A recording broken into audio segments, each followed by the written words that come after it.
13 দিন শেষে রাজকুমার সিনেমার দাপটে দিশেহারা বাকি সিনেমাগুলো একের পর এক তৈরি করছে নতুন রেকর্ড। এই দিয়ে মুক্তি পেয়েছে 11টি সিনেমা। রাজকুমার, কাজল রেখা, দেয়ালের দেশ, উমর, লিপস্টিক, সোনার চর, জিন, মায়া, গ্রিন কার্ড, আহারে জীবন, মেঘনা কন্যা এই সিনেমাগুলো 13 দিনে কত আয় করলো? কোন সিনেমা এখন পর্যন্ত বক্স অফিসে হিট করতে পারলো আর ব্যবসা সফল করতে পারলো, চলুন এক নজরে বিষয়গুলো দেখে আসা যাক। প্রথমে যাক মায়া সিনেমাটি নিয়ে। সিনেমাটির বাজেট ছিল 1,50,00,000 টাকা। বর্তমানে সিনেমাটি 13টি সিনেমা হলে চলছে। 13তম দিনে বক্স অফিসে ক্রস কালেকশন করে 4,10,000 টাকা। 13 দিনে সিনেমাটি টোটাল বক্স অফিসে ক্রস কালেকশন করে 22,30,000 টাকা। 13 দিনে সিনেমাটি টোটাল নেট কালেকশন করে 10,09,000 টাকা। প্রথমে বলে রাখি, নেট কালেকশনে মূলত সিনেমার মূল ইনকাম আর বাকি টাকাটা সিনেমার হল মালিকরা পেয়ে থাকে। পরে রয়েছে পূজাচির অভিনীত জিন্টু সিনেমাটির বাজেট ছিল 1,25,00,000 টাকা। বর্তমানে সিনেমাটি 11টি সিনেমা হলে চলছে। 13তম দিনে বক্স অফিসে ক্রস কালেকশন করে 4,30,000 টাকা। 13 দিনের সিনেমাটি টোটাল বক্স অফিসে ক্রস কালেকশন করে 21,00,000 টাকা। 13 দিনের সিনেমাটি টোটাল নেট কালেকশন করে 10,30,000 টাকা। এই সিনেমাটি এখনো ব্যবসা সফল করতে পারেনি।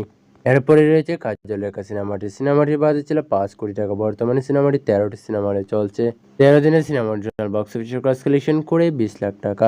13 দিনের সিনেমার টোটাল নেট কালেকশন করে 10,20,000 টাকা। তো সিনেমাটি 5 কোটি টাকার সিনেমায় মাত্র 10,00,000 টাকা আয় করলো, তাহলে বুঝতেই পারছেন কি পরিমাণ আয় করেছে সিনেমাটি। এদিকে অমর সিনেমাটি কিন্তু দাপটের সঙ্গে চলছে সিনেমা হলে। সিনেমাটির বাজেট ছিল 2 কোটি টাকা। বর্তমানে সিনেমাটি 21টি সিনেমা হলে চলছে।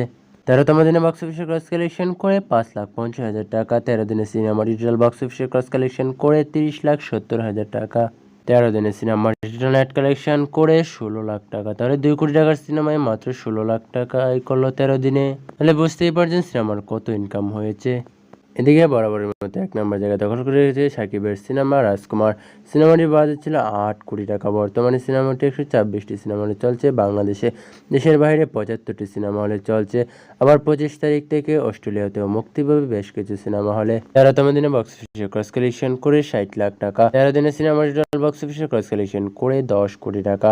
13 দিনে সিনেমাটি টোটাল নেট কালেকশন হয় 5,95,00,000 টাকা।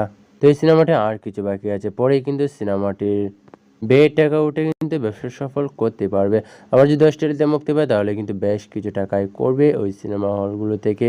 তো আজকে এই পর্যন্তই, দেখা হচ্ছে নতুন কোনো ভিডিওতে। তখন সবাই ভালো থাকবেন, সুস্থ থাকবেন, ধন্যবাদ।